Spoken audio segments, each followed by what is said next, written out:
네, 이 시간에 늘 반도체 역할론을 김정수 운용역이 강조를 해줬는데 오늘 삼성전자가 지수 플러스에 상당한 역할을 해줬습니다. 기승전 네이버로도 요약될 수 있는 오늘 장이 되지 않을까 싶은데요. 네이버가 탑10 재진입에 성공한 것을 필두로 해서 새 정부 들어서기 전후로 해서요. 시총 세 판짜기가 계속해서 진행이 되고 있는 상황입니다. 어떤 부분 또 포인트를 주실지 궁금한데요. 네, 바로 연결하겠습니다. 운용원님 안녕하세요. 네, 안녕하세요. 네, 유동성도 꾸준하게 유입되는 모습이었고 시장을 굉장히 넓게 봐야겠다라는 생각이 오늘 많이 들었던 것 같아요. 네, 어떤 부분 중요하게 점검하셨을까요? 자금 순환 매매를 지금 해야 되는 시장이다라는 말씀을 한 일주일 이상 좀 드린 것 같은데 시장이 약간 좀 밀어붙인다라는 표현을 제가 써드렸었잖아요. 그래서 돈길을 연 기존 주주들과 그 다음에 새로운 돈길을 좀 만들고 있는 주식들 사이에서 이 돈의 순서만 우리가 좀 기억을 하게 되면 이거를 이제 활용을 해서 우리가 이제 매매를 적극적으로 좀 하면 되지 않겠느냐 이런 말씀 좀 드리고 있잖아요. 그래서 제가 이번 구간의 기존 주도주들 가운데서 이제 종합주가지수를 2284에서 이제 2998, 3000이라고 하겠습니다. 3000까지 달리는 이 기간 동안에 아직까지도 시장에 좀 터줏대감 역할을 하고 있는 주식군은 저도 알고 있고 앵커님도 알고 있고 PD분도 알고 있고 시청자분들도 다 알고 있어요. 조선주와 방산주와 원전주가 그 흐름을 4월 9일부터 계속 이어지고 있죠. 그죠? 그러니까 이쪽을 초기에 공략을 해서 수익을 극대화하고 있는 분들이 있을 거고, 그리고 여기서 수익을 어느 정도 확보를 하신 다음에 다음 판을 준비하시는 분들이 있겠죠. 저 같은 경우에는 좀 다음 판을 준비하자라는 말씀을 드리고 있어요. 그래서 2350 구간에서 2350 구간에서 여러분들에게 추천드렸던 섹터가 조선주하고 방산주를 제가 제일 먼저 추천드렸습니다. 이거는 이 방송을 통해 가지고 다 녹화되어 있고 또 저희 팬분들이 하루도 안 빠지고 계속 추적하고 있기 때문에 다 기억하고 있을 거라고 생각을 합니다. 다 녹화되어 있잖아요. 저 때 영상을 보면은 제일 먼저 제가 조선주하고 방산주를 추천을 했었고요. 그리고 나서 원전주였어요. 그래서 이제 DHI 두산 에너빌리티라는 종목을 해드렸고, 그죠? 그리고 나서 이제 이쪽이 어디까지 갈지는 모른다. 끝까지 이제 먹으려고 하시는 분들이 있을 거고, 아니신 분들이 있을 거고, 저는 어느 정도 수익을 좀 병행을 해서, 우리가 이제 그 다음 판을 좀 준비하자 해서 제가 여러분들한테 AI 쪽으로 좀 연결되고 있는 게 전력주다. 그래서 전력주가 지금 부담이 없으니까 전력주를 하면 된다라고 이야기를 했잖아요. 그래서 그 다음을 이동을 했었던 게 LS일렉이나 효성중공업이나 현대일렉이에요. 얘네들도 방산주나 조선주만큼 잘 갔습니다. 그죠? 제가 여러분한테 말씀드리고 나서. 자, 그 다음이 누가였었냐면은 건설기계였죠. 여기가 이제 트럼프 2.0에 해당하는 애들이에요. HD 현대건설기계라든지, HD 현대인프라든지, 전진건설 로봇이라든지, 이런 애들이 아직 목표치가 좀 많이 남아있다. 이 말씀을 좀 드렸었죠. 이쪽이 어디에 해당하는 거냐면, 종합주가지수 기준으로 보면 요 구간에서 트럼프 2.0에 해당하는 집단인 거예요. 트럼프 2.0에 해당하는 집단. 이게 이제 5무리가 있는 겁니다. 5무리.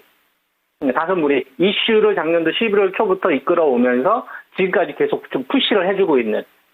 그죠? 이런 흐름이거든요. 근데 이것만 가지고서는 2800, 2900, 3000을 이어갈 수는 없다. 해서 새로운 주도주의 탄생이 만들어져야 되는데 이재명 정부로 넘어가면서 금융지주가 등장을 한 거예요. 금융지주가. 그래서 여러분들한테 하나금융지주, KB금융 다 주식이 다 고공권에 있잖아요. 그죠? 우리금융지주 다 고공권에 있잖아요. 근데 고공권에 있는데 비싸다라는 생각을 하면 안 된다는 얘기를 하고 있죠, 제가. 왜냐하면 청산가치를 봐야 된다. 우리금융지주 같은 경우를 보면 BPS가 얼마냐면은 48,000원 정도 돼요. 근데 주가가 지금 21,000원이에요.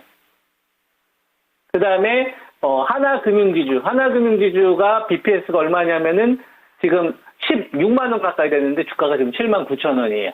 그러면은 과거에 금융주를 바라봤었을 때는 코웃음을 켰단 말이에요. 내수주에 한정되어 있으니까. 그런데 얘네들이 지금은 이재명 정부에서 모멘텀이 생겼기 때문에 과거에는 쳐다도 안 보고 콧방귀 꼈던 저런 것들이 이제 인식의 변화를 하면서 주가에 반영될 수 있다는 생각을 해야 된다. 내연기관에서 전기차로 바뀌었던 테슬라의 등장으로 인해서 세상이 바뀌었잖아요. 그죠? 그 이전에는 애플의 등장으로 인해서 피처폰을 스마트폰으로 바뀌었잖아요. 그죠? 그러면은 그때 세대가 바뀔 때 과거에 집착하면 안 되고 바뀌는 걸 빨리빨리 편승을 해야 되는 거예요. 이게 사고력입니다. 새로운 생태계의 형성과 그 삶이 우리 삶에 침투하기 시작을 하면 그건 비싸다라는 게 아니라 이건 새로 만들어지는 거구나. 그래서 금융지주사는 이번 이재명 정부 때 꼭 필요하다는 말씀을 좀 계속 드리고 있고, 이쪽은 주가가 높다라고 생각하지 말고 분할 매수만 잘 하실 생각을 하면 된다. 이해되시죠? 이 얘기를 제가 해드린 거예요. 그러니까 이번 구간에는 금융지수사를 꼭 여러분들이 공략하실 생각을 해야 되는 거고요. 자, 그 다음에 제가 이 다음에 이제 금융지수사 다음에 그 다음에 제가 뭐라고 말씀드렸어요? 반도체 아니면 바이오 둘 중에 하나다. 자동차 아니다. 자동차는 3번이다. 배터리는 4번이다. 그래서 배터리 물탈 돈으로, 배터리 추가하면서 빠져나올 돈으로, 그 아까운 돈으로 반도체를 사셔야 된다는 얘기겠죠. 반도체가 1번이기 때문에. 맞습니까? 반도체냐 바이오냐 왔다 갔다 했는데 지금은 어떻게 된다고 했어요? 반도체가 먼저 간 다음에 바이오가 간다고 했죠. 반도체가 먼저 간 다음에 바이오가 간다고 했죠. 이거 기억나십니까? 그리고 중간에 껴있는 주식이 있다고 했어요. 중간에 껴있는 주식. 금융지주사하고 트럼프 이쪽에 껴있는 주식. 딱 두 개 이야기했어요. 언택트 정확하게 이야기했습니다. 언택트. 그리고 스테이블 코인 관련돼서 핵심은 페이가 들어가는 업체. 콕 집어서 얘기했어요. 네이버 페이를 가지고 있는 네이버, 카카오 페이를 가지고 있는 카카오 집단. 콕 집어서. 막 이거저거 아니라 그냥 콕 집어서. 분명히 여러분들 말씀을 드렸어요. 그리고 화장품. 이쪽을 계속 돌리면서 매매하면 된다. 이게 제가 여러분들에게 지속적으로 전략을 제시하면서 왔던 전략입니다. 오늘 네이버 날라가죠. 그죠? 급등한 다음에 말씀을 드린 게 아니라 미리 이야기했어요. 자, 그 다음에 카카오페이, 그리고 카카오페이 집단인 카카오, 요런 애들이 이번 구간 자금 순환에서 중간 다리 역할을 하는 애들이라 보시면 되는 겁니다. 이쪽을 계속 돌려버리는 거예요. 순환을 계속 시켜야 되는 겁니다. 이번에 끝났다고 생각하면 안 되고 계속 돌리는 거예요. 뭐처럼? 어떤 것처럼 돌려야 될까요, 여러분? 어떤 것처럼? 방산주 했다가 방산주 좀 차익 나면 그 다음에 조선주로 갔다가 원전주 이동을 했었잖아요. 그것처럼 계속 돌리는 거야. 반도체 한번 했다가 바이오 그 다음에 했다가 바이오 한번 좀 튀면은 언택트 했다가 그 다음에 화장품 했다가 전력주 했다가 무슨 말인지 이해되죠? 이렇게 계속 돌리는 거야. 뭐처럼? 작년도 트럼프 2.0 해당하는 것처럼. 그래서 지금은 자금 순환 매매를 해야 된다는 얘기를 그래서 하는 거야. 그 다음 화장품도 보셔야 됩니다. 화장품. 자, 여기서 아모레 퍼시픽이 있고, 아모레 퍼시픽 홀딩스가 있었다. 자, 여기서 보라는 의미는 뭐예요? 그냥 째려보라는 얘기예요? 지켜보라는 얘기예요? 잘 보셔야 됩니다. 잘 보시라는 의미는 사야 된다라는 명확한 이야기를 해주고 있는 거예요. 잘 보셔야 된다. 관심 있어. 관심 가지시면 됩니다. 아니, 사야 된다라고 콕 집어주는 거예요.